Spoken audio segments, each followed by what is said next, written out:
au nom de Monsieur le Garde des Sceaux, ministre de la Justice et des Droits de l'Homme, vous remercier pour l'occasion que vous donnez au parquet d'Abidjan de communiquer au peuple ivoirien, aux amis de la Côte d'Ivoire, les résultats de l'enquête diligentée à la suite des événements, des tristes événements qui se sont produits dans la nuit du 31 au 1er janvier 2013.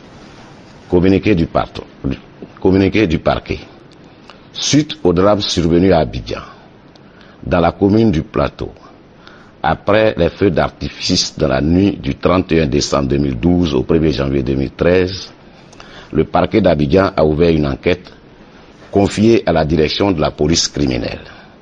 Au cours de leurs investigations, les enquêteurs ont entendu 31 personnes, au nombre desquelles figurent notamment le gouverneur du district d'Abidjan, le préfet de police d'Abidjan, le commissaire de police du commissariat du 1er arrondissement au Plateau, le commandant du corps urbain du commissariat de police du 1er arrondissement au Plateau,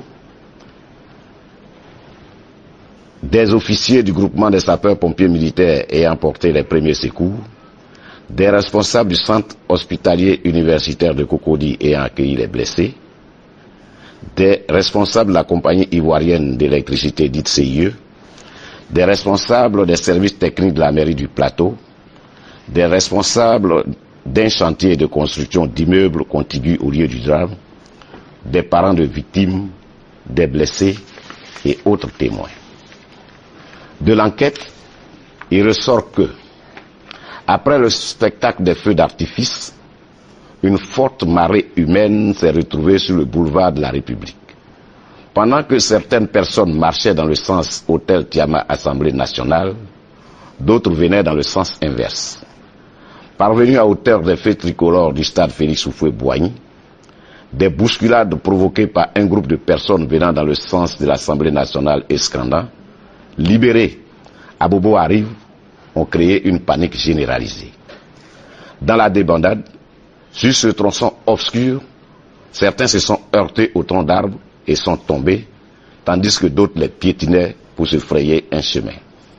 D'autres encore se sont retrouvés sur la clôture en tôle du chantier de construction d'immeubles, dont une partie a cédé sous la pression de la marée humaine. Ces bousculades ont provoqué 49 blessés et 63 morts. Les autopsies ordonnées dans le cadre de l'enquête relèvent que les 36 corps autopsiés au moment de la clôture de l'enquête en date du 5 janvier 2013 présentent des traces similaires de piétinement, de compression thoracique et du visage ayant provoqué une asphyxie mécanique. L'examen du procès verbal d'enquête met aussi en évidence les principales causes des bousculades qui sont les suivantes. 1. Le rétrécissement de la voie due à une clôture en tôle sur les lieux du drame. 2. La présence de troncs d'arbres sur le trottoir. 3. L'absence d'éclairage sur les lieux du drame. 4. L'insuffisance des forces de l'ordre sur les lieux du drame. À l'issue de cette enquête, le parquet va engager des poursuites pénales contre les auteurs présumés des faits relevés. Je vous remercie.